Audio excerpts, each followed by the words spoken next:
Hello, welcome to PlayStation Access. My name's Rob, and welcome back to the Tuesday Checklist, the weekly show where we laugh and reminisce about good times we've had playing games. So, Jurassic World Evolution was released on PS4 recently, and talking of released, has anyone seen all my velociraptors? I did have them safely behind electric fences, but you know, storms and power cuts and dead tourists and stuff. Anyway, playing Jurassic World Evolution got us thinking about all those times we've made grand plans in video games, only to see them come crashing down around us. I'll go first, because I'm the most important. A plan that I had, that I made very carefully and that soon went disastrously wrong, was in Don't Starve, a wonderful, wonderful game that I was first introduced to when we Let's Played it on the channel. I believe it was the first game we ever Let's Played, and we played it, I think, all day, one day, and we learned lots about Don't Starve. We learned enough that I thought I'm going to go home and try this myself, because it's really quite exciting. So I got home. I think when we Let's Played it, our challenge was to get to day 20 to see if we could survive until day 20. We managed to. Embarrassing, though. By the skin of our teeth, we managed to survive until day 20, just running around, running from hellhounds whilst chucking berries in our mouth. A tree that endlessly chased us. Putting flowers on our hat. Furious Oh tree. yeah, the Treeminator. Yeah. But anyway, I got home.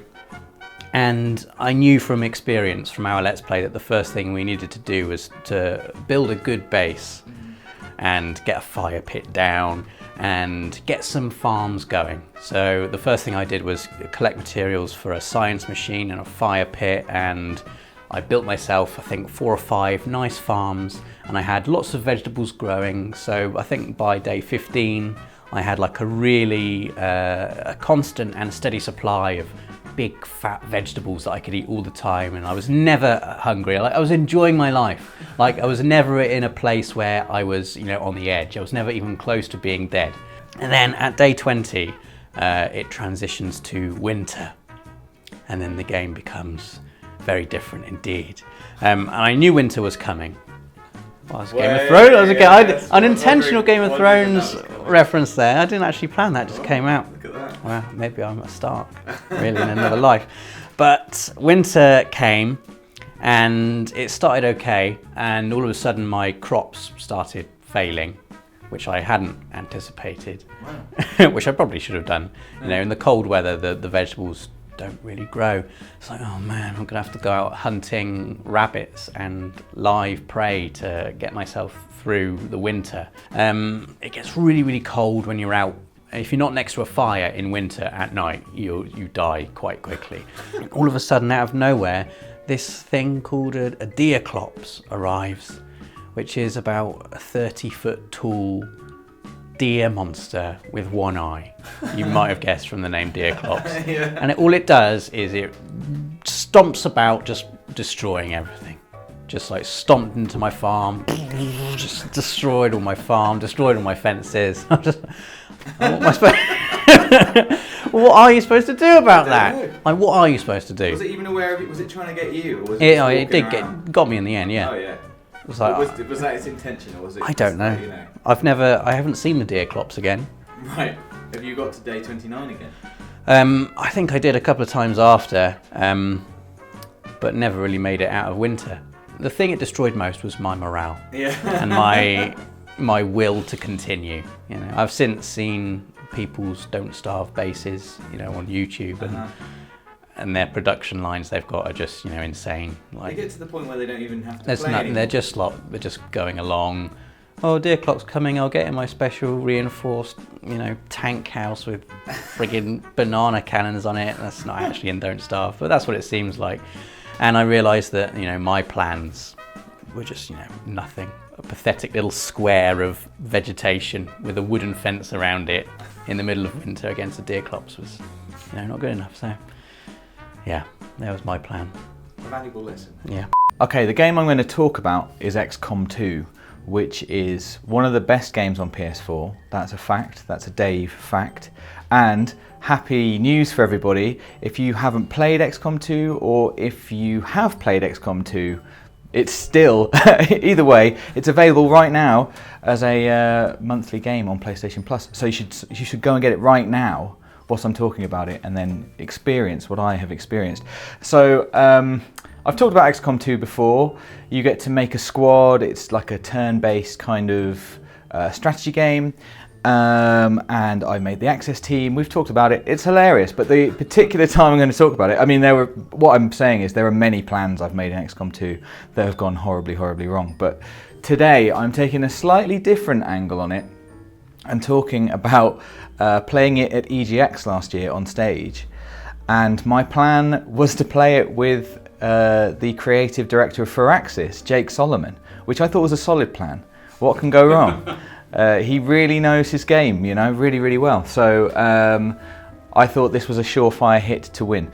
And to be fair, spoilers, we did win. What we did was play a bit of DLC, which was new at the time. It was called War of the Chosen. And within that, there's like a daily challenge. And, you know, it's procedural. So everybody has one shot at facing the same challenge. So we were going up against, like, this was real. It was online. He didn't know what it was going to be. I didn't know what it was going to be. And we played against... well, I mean, you get a score. So we were trying to get, you know, #1 in the world, naturally. And like I said, I was playing with Jake Solomon from Firaxis, the creative director on XCOM 2. So you'd think you'd have quite a good shot, but the procedural nature of things kind of hampered us somewhat. And really, right away, my plan just went terribly, terribly wrong, because Jake had a real knack for forgetting to tell me something very pertinent until I'd pressed go. For example, one of my characters was an Andromedon, I think, or Andromedron. I think it's Andromedon, which is basically like a big, bulbous, almost clockwork kind of robot dude, really towers. And what Jake forgot to tell me right from the off is that they really don't traverse the world like everyone else. They kind of just go, you tell them where to go, but they decide how to get there. And often how they decide to get there is to destroy everything in their path, including stairs, which is quite important for the people who have legs, and cover. So this was like the very first thing is like, let's send the Andromedon out, and he destroyed the stairs and then destroyed the cover for everybody else. Not a good start. He forgot to tell me that one kind of enemy was immune to acid. So we fired an acid bomb. Absolutely nothing happened. That was good. That was a bit of a shame. What else did he forget to tell me? He forgot to tell me to reload, which is actually what inspired the acid bomb kind of situation. Basically, lots and lots of things went wrong, but it was still fantastic. And this is kind of like the skill of XCOM 2, is even though I was just playing with a kind of random squad and whatever, we still had this amazing story. We had one Andromedon who we named Steve, who was our hero, who we did everything in our power to protect, who overcame mind control, like shrugged it off, which would have made him turn against the rest of my team, who didn't miss, unlike everybody else. One of my other Andromedons tried to punch a man from point blank range, and he punched the wall next to the man instead, which was disappointing. Another Andromedon, might have been the same one, was on a roof, shot down at something that exploded, which then collapsed the roof he was on, causing damage to himself. And I think all the Spectres on my team just couldn't shoot for toffee. So it was basically, you need to see this video. It's something that's still on our channel. There's probably be bits of it over me talking, but like every kind of plan we made, it's amazing how I'm just like, should we do this? And he's like, yeah. And then I press X and he's like, accept. And it's too late. The game is moving. This happened like time and time again. But it was, despite that, we managed to make it come good somehow. We managed to get Steve out. We managed to get the VIP out. And we didn't top the charts in the world, but it was still a lot of fun, and I would happily play with Jake again. So my carefully laid plan was semi-carefully laid. I'm going to take us back to a time about 18 months ago when we were playing Skyrim on the channel, and the first of Nathan the Christmas Elf's challenges 10 was to kill a giant. So picture me with you, Dave and Rob, either side of me. I've never played Skyrim really before. I've done like one little mission. I'm striding out from Whiterun. Yes. And all I've been told by Rob is you must kill a giant. Didn't know how tough they were, like didn't know like any strategy or anything. So as I'm walking from Whiterun to where the giants live, which is suspiciously close, like close, they could throw, they could, they could see over the walls.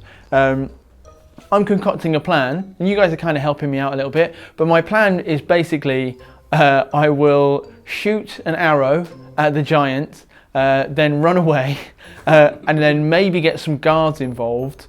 My plan was Lydia would help, and then I would use all of my magic and hope it was dead. Like that's what I said. That's what I said at the time.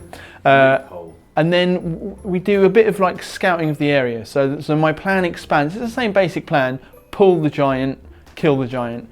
But I discover that guard's tower, or I remember it, 'cause it's where I've already had my first major success as a Christmas elf, which was killing the dragon to get my initial shout.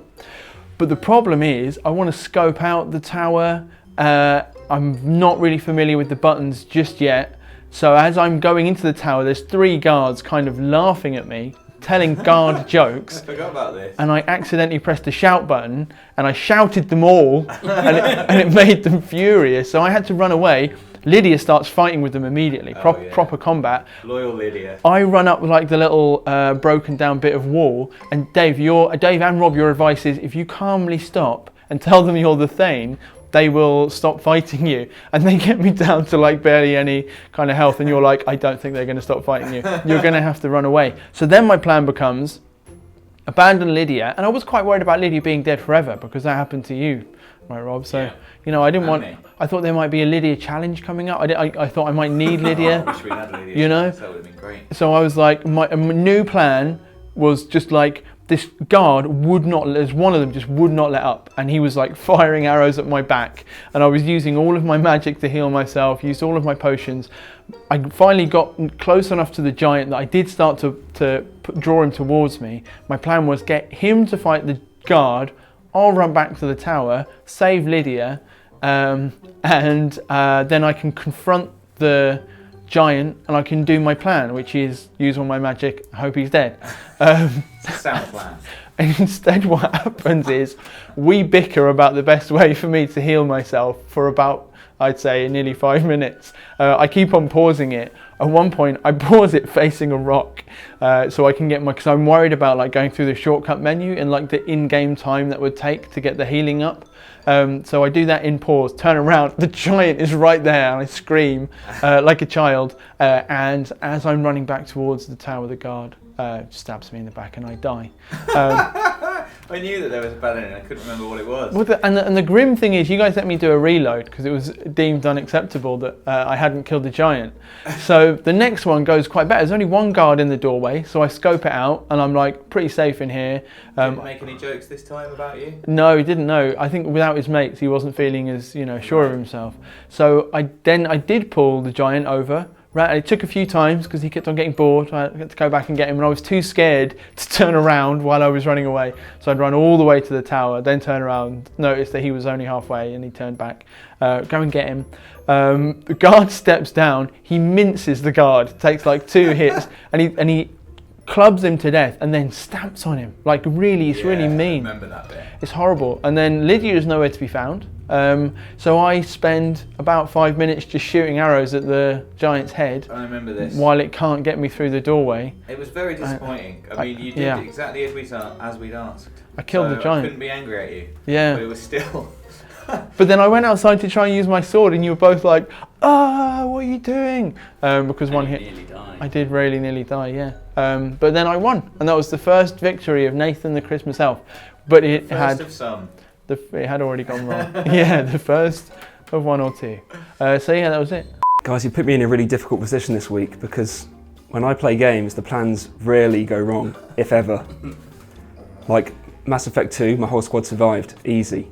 Skyrim. What? Skyrim, I played Skyrim like 3 or 4 times, Lydia's never died. I don't know how you Unbelievable. that. Right. Well, for example, a game like Far Cry, I will sit in the bush as long as it takes for me to memorise everyone's walking patterns, what time they wake up, what time they go to bed, what they're carrying, what's good for a counter. I'm a patient gamer, if you will. Sounds like a big could make a channel of that. Yeah, it would be really Not very exciting. It's just me sat in a bush for an hour every week. However, Tomb Raider 2013 was a really good game that I enjoyed. And the fire mechanic in Tomb Raider is really good. It's a really good mechanic. It's really well introduced. It's sort of introduced slowly. First of all, it's introduced with puzzles. Like, here's an environment, here's some white material. If you use fire in it, the white material will disappear and you can continue on to the next area. And you can do this with your bow when it's lit, you can do it with a lantern. There's other means to light these materials. Put me in one of those spaces with infinite time and I will always get out of them. Right, that's fine. When you put guards in there, instantly it all goes completely wrong.